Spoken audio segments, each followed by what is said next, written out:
Halo, shalom semuanya. God bless ya. Yuk kita belajar lagi lebih dalam. Bagaimana Yesus dibawa oleh Roh Kudus untuk dicobai oleh iblis. Dengan diawali setelah hidup 30 tahun bebas-bebas saja. Biasa saja, normal saja. Enggak nyata keilahian Yesus. Kerajaan Allah enggak nyata bekerja. Roh Kudus enggak nyata pekerjaannya. Ada fase-fase kehidupan kita di mana sekian lama nyaman-nyaman aja seperti orang lain. Bahkan Yesus mendapatkan sesuatu yang lebih. Ayah dan ibunya mengetahui dia itu siapa? Dia adalah hasil daripada kerajaan Allah, benih ilahi. Dan kasih di dalam perjalanan hidup Yesus dari dalam kandungan sampai usia 30 itu dipenuhi kasih manusia. Orang tua dan saudara-saudaranya. Normal-normal aja. Tetapi ketika tepat pada waktu penetapan Allah di dalam rancangan yang sempurna, Yesus dibaptis oleh Yohanes Pembaptis, lalu turunlah burung merpati dan Allah Bapa berbicara. Yesus seketika itu dipenuhi Roh Kudus dan ada penyataan ilahi dari Allah Bapa, pemilik daripada kerajaan Allah. Sang empunya kerajaan surga. Nah, setelah itu Yesus dipersiapkan memasuki dimensi pelayanan 3,5 tahun yang dipenuhi tidak biasa-biasa lagi. Kehidupan setiap orang percaya ketika melalui masa penetapan saat Allah katakan masuk dalam rancanganku, setelah melewati fase-fase yang Allah persiapkan, akan memasuki dimensi yang penuh dengan pekerjaan dari Roh Kudus. Penuh dengan yang namanya segala sesuatu luar biasa yang gak bisa dikerjakan manusia. Segala sesuatu terlihat banget kalau Tuhan yang bekerja. Atau penyataan ilahi jelas-jelas nyata. Bisa diceritakan dengan baik. Dimensi yang berbeda dengan yang awal. Setiap anak Tuhan akan mengalami ini. Tetapi 3 episode yang lalu kita masukin episode ketiga, kita menemui beberapa tokoh yang gagal. Sebagai contoh Musa. 40 tahun di mana dia sekian lama meninggalkan keluarga. Seorang anak angkat putri Fir'aun. Teman bermain Fir'aun muda yang akhirnya menjadi raja pengganti ayahnya. Seseorang yang punya kekuasaan yang luar biasa di negeri yang paling makmur saat itu. Namanya Mesir. Di mana kemana-mana bawa pedang. Musa seorang panglima perang yang dipercaya oleh Fir'aun tua, termasuk Fir'aun muda. 40 tahun usia Musa matang sebagai seorang jenderal, memimpin pasukan sehingga dia membawa pedang kemana-mana. Akhirnya tertulis dia membunuh seorang prajurit Mesir. Tetapi kita mendapatkan Musa ketika pada waktu penetapan Allah, saatnya Musa dipakai luar biasa dengan ilahi yang bekerja di padang gurun.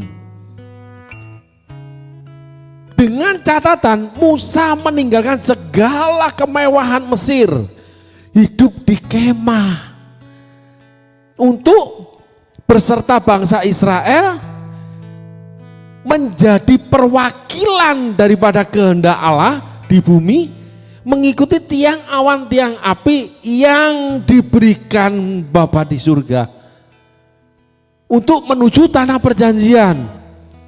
40 tahun 10 kali menghadap Fir'aun dengan risiko dibunuh Fir'aun. Sekian lama meninggalkan anak dan istri, sampai akhirnya mertuanya yaitu ayah daripada Sifora, istrinya Musa yang punya anak, dibawa untuk dipertemukan kembali dengan Musa. Satu sisi kita lihat bagaimana Musa fokus dalam panggilannya di padang gurun untuk memimpin bangsa Israel sebagai nabinya Tuhan, nabi yang memimpin, di mana setiap hari berjumpa dengan Allah. Bagaimana melihat keilahian itu nyata, tetapi di puncak akhir laparlah Musa. Di mana Musa oleh karena kegemarannya berbantah sejak awal, ketika dipanggil untuk melayani Tuhan, melihat yang namanya rumput yang mengeluarkan api tapi tidak terbakar, lalu ada suara.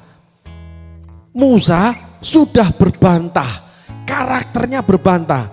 Aku orang yang petah lidah, Allah bicara tidak. Sudah aku sediakan Harun untuk menjadi nabi penyambung lidahku buat kamu. Jadi Musa selalu berbantah, mengajukan alasan, Tuhan selalu memberikan jalan keluarnya. Nah itu terus terjadi dalam kehidupan Musa. Pada waktu 40 tahun ketika mau memasuki tanah perjanjian, Musa terantuk batu tersandung. Ketika Allah memerintahkan Musa bicara kepada batu untuk mengeluarkan air, Musa memukul batu dan Tuhan berkata, kamu tidak menghormati aku. Karakter yang lama itu selalu menghantui, mengikuti saudara. Nah itu yang dikatakan Yesus, barang siapa tidak menyangkal dirinya dan memikul salibnya tidak layak mengikut aku. Walaupun saudara sudah menjadi murid Yesus. Pada episode yang lalu saya berbicarakan berapa banyak anak-anak Tuhan, termasuk teman-teman yang sekian lama mengikut Tuhan, jatuh cinta sama Tuhan, tapi karakternya setelah melalui proses pada satu titik lapar. Nah ketika lapar sesungguhnya kita udah berhadapan dengan iblis.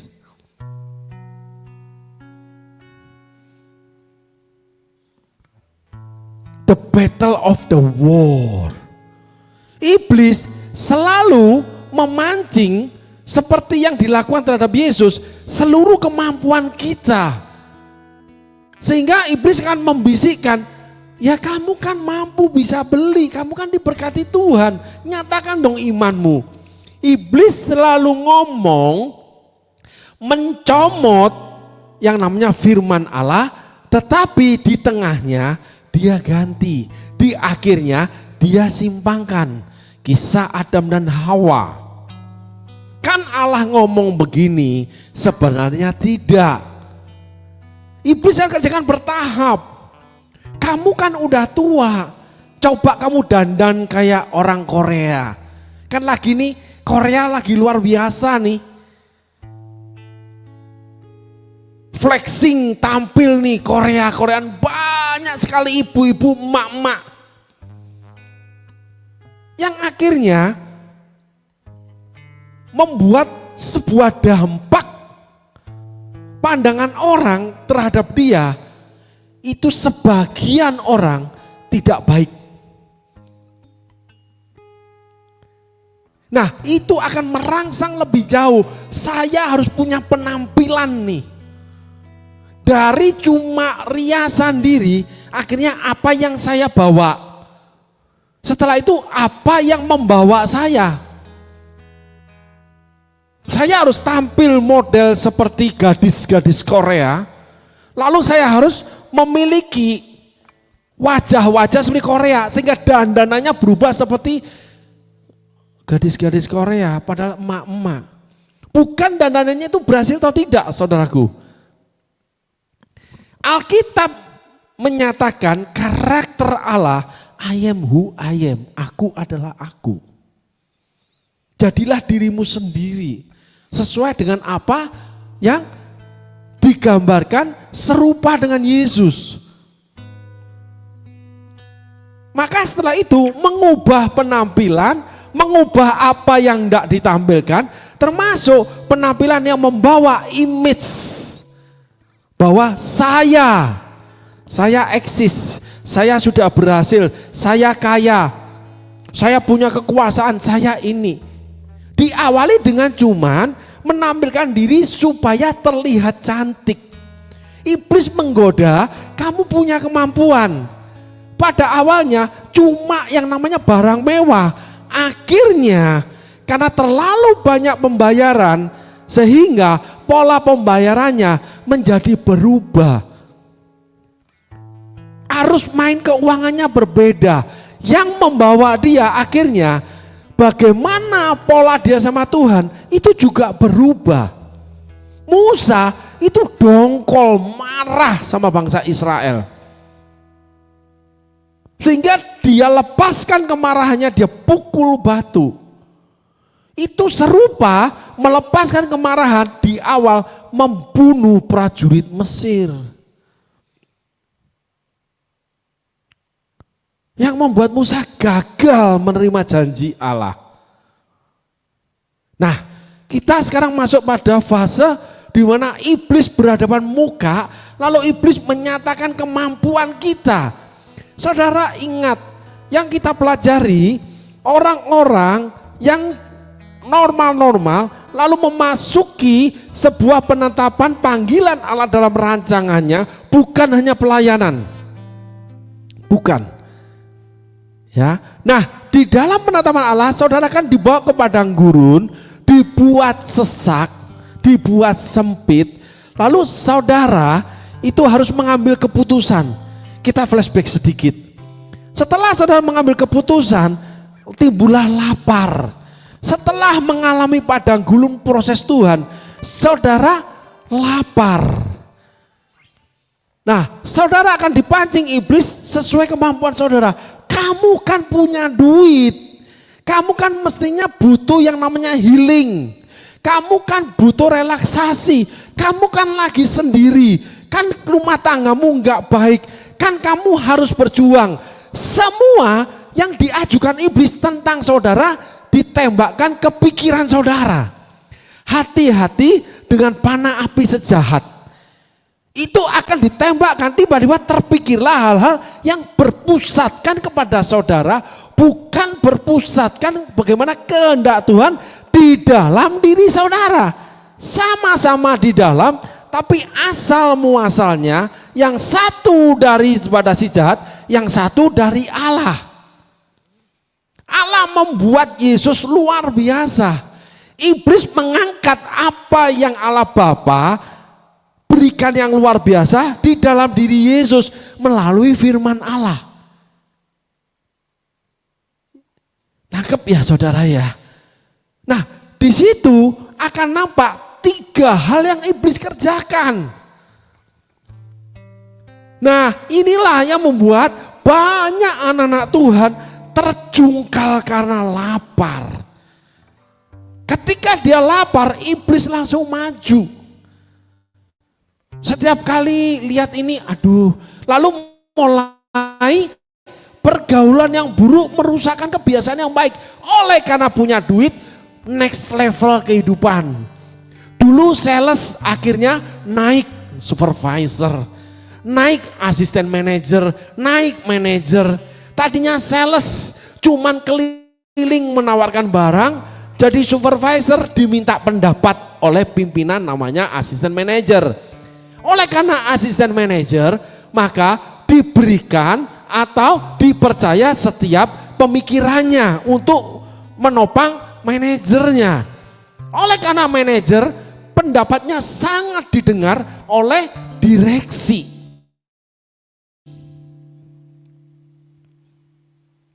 Tadinya sales itu di jalanan cuma menawarkan barang. Sekarang udah duduk di kantor pakai baju yang mewah, bagus, duduk bersama pemimpin-pemimpin yang lain yang bahasanya beda. Dulu makan di warung, sekarang makannya di resto-resto Jepang. Dulu meeting di jalan, enggak, meetingnya di resto-resto Jepang, mungkin seperti itu. Tempat-tempat yang wow, dulu bahasanya asal jadi, ini enggak semua tertata rapi. Semuanya berubah. Saudaraku, di situ iblis akan datang. Sehingga banyak orang berhasil akhirnya memiliki perilaku yang belum nampak pada waktu dia belum berhasil. Ada sebuah quote yang ditulis itu benar, yang diucapkan seorang anak Tuhan yang berhasil sebagai pejabat negara. Kalau ingin tahu seseorang, maksudnya pribadinya, beri dia kekuasaan atau beri dia kekayaan, itu kamu akan tahu orang ini seperti apa.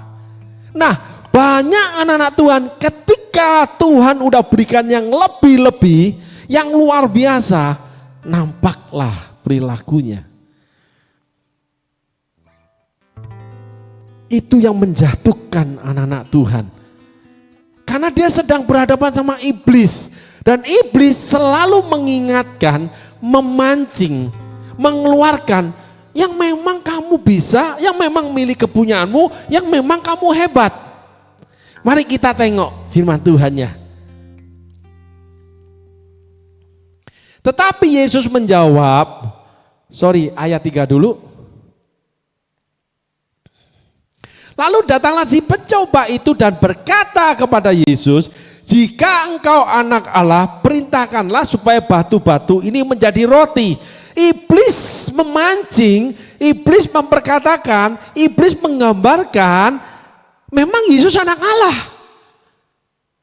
Iblis akan menggambarkan memang kamu bisa, kamu memang pinter, kamu memang bisa, memang kamu mampu, memang itu ada di kamu. Tapi dia akan memancing kamu. Seperti Musa. Musa mampu bisa pukul batu. Dan anehnya Allah tidak menghalangi Musa. Karena Allah selalu memberikan kita free will. Keputusan pribadi untuk apa yang harus dilakukan. Yesus memakai free will-nya tetap mengikuti firman Tuhan, ada tertulis. Tapi banyak anak Tuhan mengikuti apa yang ditulis setan untuk dia. Wah, nggak bisa. Sekarang zaman ini nggak bisa begitu, Pak. Banyak sekali seperti itu, saudaraku. Kalau dalam bisnis, ya nggak bisa kita memakai cara firman Tuhan. Berarti firman Tuhan tidak berlaku di arena bisnis dia. Berarti orang ini menyingkirkan Tuhan dalam bisnis dia. Sementara dia berdoa mau diberkati Tuhan. Tidak mungkin. Tuhan akan melakukan atau meneguhkan segala sesuatu selaras dengan firman-Nya. Kamu lakukan yang tertulis. Walaupun seringkali dengan diberikan roh pengertian atau penyataan atau wahyu ilahi menuntun kamu oleh karena karunia Roh Kudus, itu yang akan dia genapi. Kalau kamu lakukan di luar itu juga kamu akan terima akibat, karena itu juga tergenapi, tertulis di Alkitab. Alkitab bukan mencatat hanya kekudusan.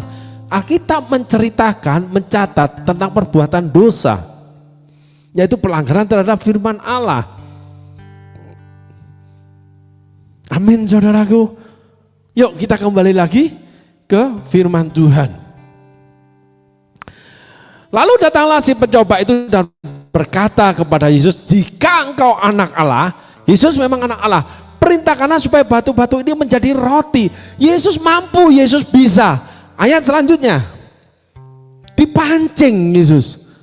Tetapi Yesus menjawab, ada tertulis, manusia hidup bukan dari roti saja. Ada tertulis, memang kamu bisa lakukan, tetapi kehendak Allah bukan itu. Uang yang aku terima, kekayaan yang aku terima, blessing, berkat yang aku terima, itu ada di dalam penguasaan Allah. Sehingga apapun yang aku lakukan, aku harus kompromi dengan firman Allah, aku harus berdoa, dituntun Roh Kudus, sehingga berkat ini menjadi berkat buat hidupku dan orang lain, khususnya untuk keluarga. Itu yang benar, saudaraku. Iblis memancing, tapi jawaban Yesus, coba ditayangkan. Tetapi Yesus menjawab, ada tertulis, garis bawahi, selaras dengan firman, kompromi dengan firman dulu. Manusia hidup bukan dari roti saja, tapi dari setiap firman yang keluar dari mulut Allah. Coba saudaraku perhatikan, apakah itu tidak menyatakan bahwa kita harus berdoa, menunggu firman yang keluar dari mulut Allah? Ketika kita sulit, kita berdoa, Tuhan angkat kita. Ketika kita sungguh-sungguh mengikut Tuhan, Tuhan bereskan segala sesuatunya. Akhirnya kita punya kemampuan. Tetapi pada saatnya Tuhan akan membawa kita untuk dicobai oleh iblis. Di sana akan nampak ketika kita sudah memiliki sesuatu, sudah bisa, sudah mampu, apakah kita tetap menantikan setiap firman yang keluar dari mulut Allah? Kan awalnya kita berdoa, Tuhan berkati saya, Tuhan pulihkan saya, Tuhan buat saya gini gitu, supaya saya ini itu. Ya. Lalu Tuhan berikan. Tetapi apakah selanjutnya Yesus ketika sudah dipenuhi Roh Kudus, ketika anak-anak Tuhan sudah dipenuhi oleh Tuhan keinginannya, apakah memakai apa yang dipenuhi Tuhan seperti Yesus tetap berpatokan pada firman Allah? Bukan hidup dari roti saja. Apakah tidak menyatakan apa yang kamu makan, kamu miliki, kamu nikmati? Tetapi selanjutnya Yesus ngomong, kan ada sajanya loh. Tolong ditayangkan ayatnya. Tetapi dari setiap firman yang keluar dari mulut Allah. Mari saudaraku, hari ini kita belajar bahwa ada fase di mana hidup kita tuh nyaman-nyaman. Ada fase di mana kita akhirnya bertemu dengan Tuhan, dibawa lebih dalam, dipersiapkan untuk menerima yang hebat, yang luar biasa dari Tuhan. Seperti Tuhan Yesus dipakai dengan mujizat luar biasa 3,5 tahun. Tetapi dalam perjalanan ini ada masa-masa di mana saudara harus lewati untuk menguji saudara yang namanya padang gurun, membuat keputusan berpuasa, lalu lapar, untuk menyatakan apakah saudara cuman hidup dari roti saja, bukannya hidup dari setiap firman yang keluar dari mulut Allah. Karena saudara sesungguhnya perjalanan saudara itu diberkati Tuhan. Tetapi pada titik ini saudara sudah tidak memakai berkat Tuhan dari setiap kehendak Tuhan yang keluar dari firman Allah, yang dinyatakan Tuhan, yang keluar dari perkataan Allah, yang keluar dari mulut Allah. Amin saudaraku. Inilah yang membedakan Musa dengan Tuhan Yesus. Inilah yang membuat Musa tidak menerima janji Allah. Sehingga banyak anak Tuhan akhirnya tidak bisa menikmati janji Allah. Hidup terlihat berhasil. Sebagai contoh, Abraham melahirkan Ismail. Pria yang tidak tanggung jawab, perempuan yang ditidurin punya anak dari dia sekian belas tahun sebelum ada yang namanya Ishak. Anak yang dikasih, lalu Ishak lahir main bersama. Tiba-tiba anak itu dibuang, cuman diberikan air satu tempayan melewati padang gurun yang pasti mati. Pria yang tidak tanggung jawab. Lalu lahirlah Ishak. Ishak melahirkan Yakub dan Esau. Konflik rumah tangga tentang warisan demikian tajamnya, sehingga membuat pertengkaran demikian hebatnya, yang namanya yang satu lari nangis kepahitan. Ishak nggak bisa berbuat apa-apa karena kalah dalam rumah tangga yang ditanam oleh budaya Sarah yang selalu membantah Allah dan membantah Abraham. Saudara boleh baca itu semua. Ketika Allah menyatakan janjinya untuk punya anak, dia tertawa dan dia tidak mengakuinya. Ketika Allah bicara, kamu tertawa? Enggak, aku enggak tertawa. Sarah itu orang yang gampang berdusta. Abraham itu saenaknya dewi. Sehingga lahirlah Ismail. Ishak melahirkan Yakub dan Esau, di mana Ishak tidak mampu menahan pembagian wilayah kesayangan anak satu dengan satu, anak satu dengan satu. Ishak dengan Esau, istrinya dengan yang namanya Yakub. Konflik anak demi rupa karena orang tua yang nggak mampu hidup berumah tangga, di mana suami sebagai pemimpin tunduk terhadap istri. Setelah itu melahirkan namanya Yakub, si pendusta, si penipu, di mana Yakub mengumpulkan kekayaannya dari yang namanya ngerjain Laban. Kambing totol-totol, loreng-loreng, bintik-bintik, pakai cara teknologi daun dan ranting, yang membuat akhirnya Yakub beserta keturunannya 400 tahun keluar dari tanah perjanjian, masuk lagi ke Mesir. Halo. Di mana awalnya Abraham masuk ke Mesir jual Sarah. Yang terus akhirnya bolak-balik terus. Di mana hidup akhirnya kok nggak ada kemuliaan Allah, kok naik turun seperti itu, kok nggak ada pemulihan, kok dan kok, saudaraku. Karena iblis itu menyatakan, memancing kemampuan kita. Karena hati yang melekat, hati yang menyerah padamu Yesusku, kekasih hatiku. Hartamu udah menjadi kekasihmu.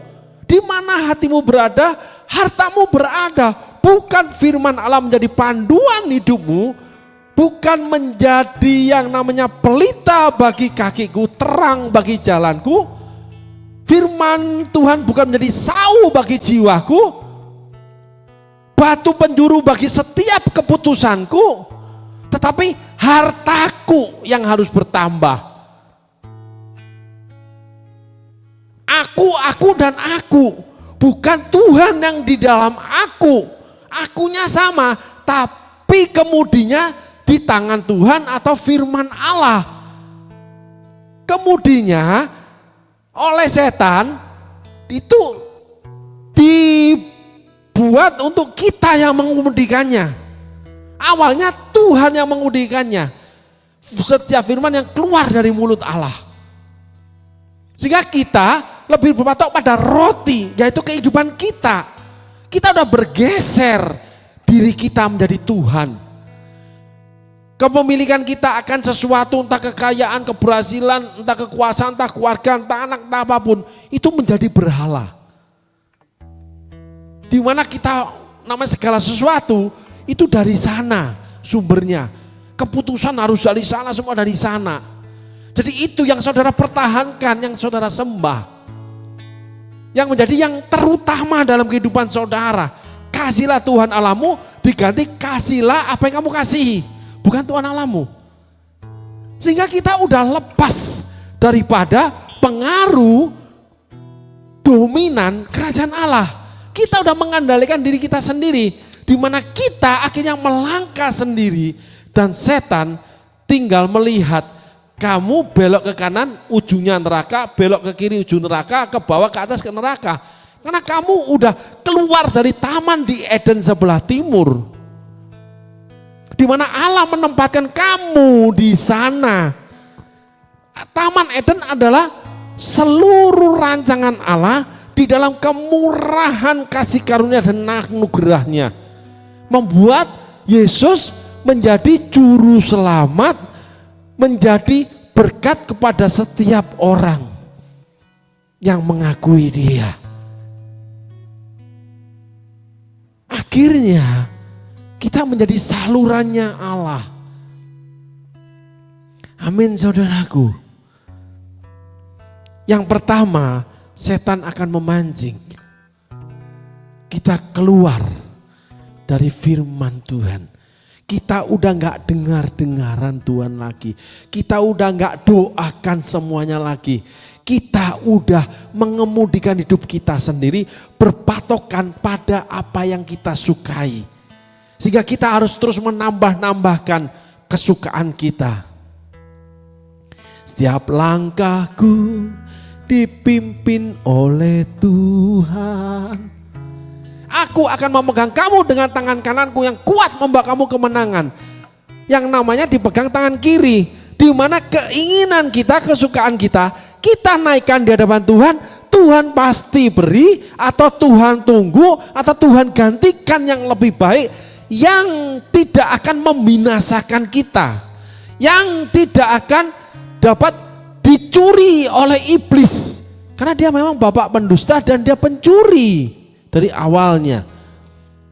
Karena yang ditetapkan Tuhan, oke, aku beri kamu ini, oke kamu ini, itu Allah berfirman. Seringkali Tuhan ingatkan, itu kan yang kamu doain, lupa aku Tuhan. Seringkali kesaksian banyak dikatakan, saya itu doa, ternyata saya menemukan itu. Kenapa? Karena kita berdoa menanti-nantikan setiap firman yang keluar dari mulut Allah. Karena setiap firman yang keluar dari mulut Allah itu akan jadi. Dan iblis tidak bisa menggagalkannya. Amin saudaraku. Tuhan Yesus berkati. Terima kasih.